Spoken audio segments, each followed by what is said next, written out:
Turo ko sa inyo magluto ng matchbox. Ngayon, iluluto ko naman sa inyo ang pagluto ng kabsa or mande.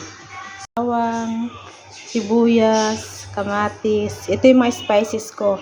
Curry powder, cumin powder, curcum, at saka black pepper. Kasama din yan, syempre yung curry leaves, yung cloves o mismar, at saka yung black lemon. May tomato paste, syempre, at saka may asin. Ayan, start tayo. Manok. Hindi yan tatanggalan ng balat guys kasi pangalan to mamaya pagkatas iluto, ipapasok ko siya sa oven. Isang hati lang yan. Natin ng oil. Kunti lang, tama lang na makagisa.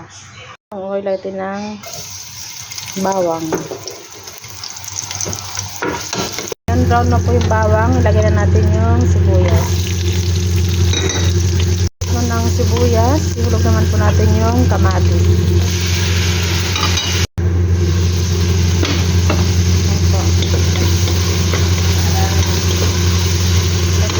Natin itong spices. Tapos iulog na po natin yung manok.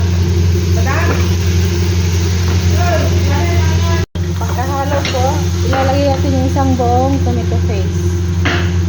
Kasi kailangan na pula siya guys.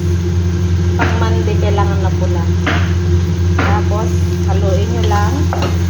Pagkahalo nyo, lagyan nyo naman ng tubig. Sayaan nyo na siyang kumulo ng kumulo.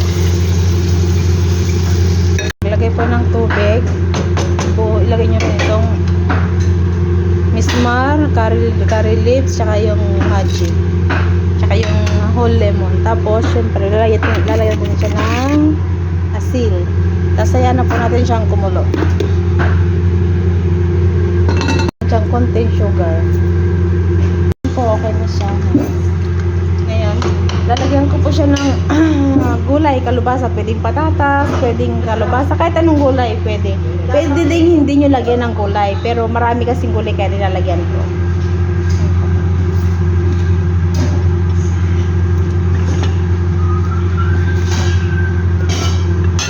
Tapos tapos malapit na maluto yan. Hayaan na po natin siyang maluto. Lumambot yung manok. Guys, hayaan nyo lang siyang kumulo ng kumulo hanggang lumambot. Kasi mamaya, pag malambot na, hangon natin yung manok, tapos ihulog natin ulit yung kanin. Okay na po siya ngayon guys, malambot na yung manok, kaya hangoy na natin. Kasi ihulog na natin yung bigas. Ganun. Hinango ko po. Iniwan ko lang po yung gulay. Ito na po yung manok. Hinango ko na. Ngayon, ihulog ko na po itong bigas. Itong bigas, kanina ko pa po ito hinugasan. Nakababad siya. Ibubuhos na lang natin siya. Yan po. Tapos yan. Paibabaw nyo yung gulay para mamaya pagkabaliktad. Okay na siya. Hindi lang po natin kumulo hanggang matuyo yung tubig. Yung pong manok, lagyan po natin ulit ng oil. Para mag-shine. Shine siya. Yan. Ganun. Tapos lagyan ng oil. Salang po natin siya sa oven. Papupulain lang po natin siya guys. Ang amoy na doon. Yan. Up lang yung apoy niya ha. Saglit lang yan. Yan po guys. Yan. Ina na lang siya guys. Tapos yung manok.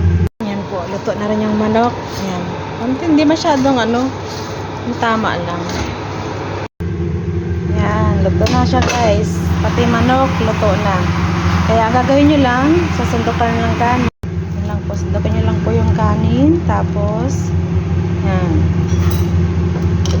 Pwede nyo rin lagay sa hot pot, pero kung sa plato, okay lang. Yung manok, kasi isang tao lang naman ang kakain. Ipato nyo lang po siyang ganyan. Tapos lagyan nyo na ng konting design para medyo maganda-ganda. Churcha lang dating. Yan. Ready to serve.